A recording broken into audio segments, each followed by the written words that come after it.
Hello, I'm Lawrence Chatagnier, editor of the Bayou Catholic magazine, and this is the Bayou Catholic preview for May.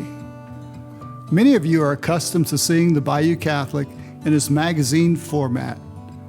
For the time being, until we begin printing again, to read the many interesting stories, articles, and announcements, you'll have to view the Bayou Catholic with a smartphone, tablet, or your personal computer.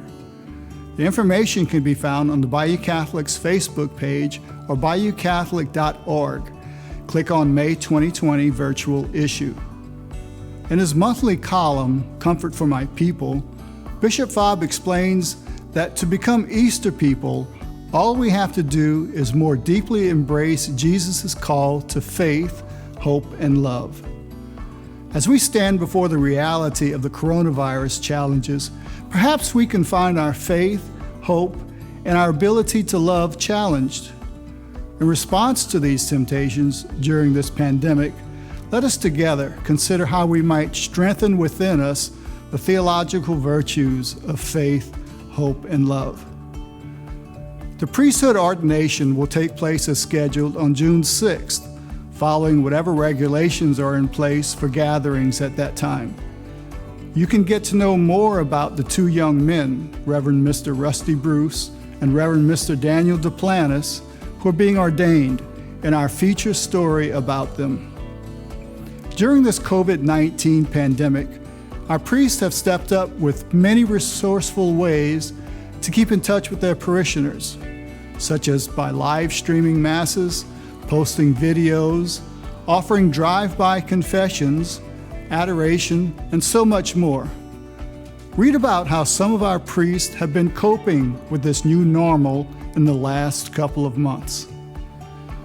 The Cathedral of St. Francis de Sales Parish recently introduced the Masked Crusaders, a group of parishioners whose concern for others prompted them to begin making masks for those who may not have one, in preparation for the return of the public celebration of Mass, which Bishop Fobb announced recently.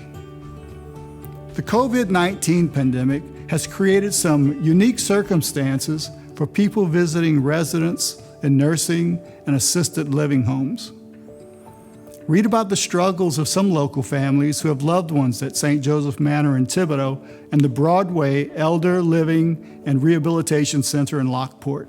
The Bayou Catholic is committed to providing the Catholic faithful of our diocese news, information on diocesan happenings, inspirational stories, and guest columns.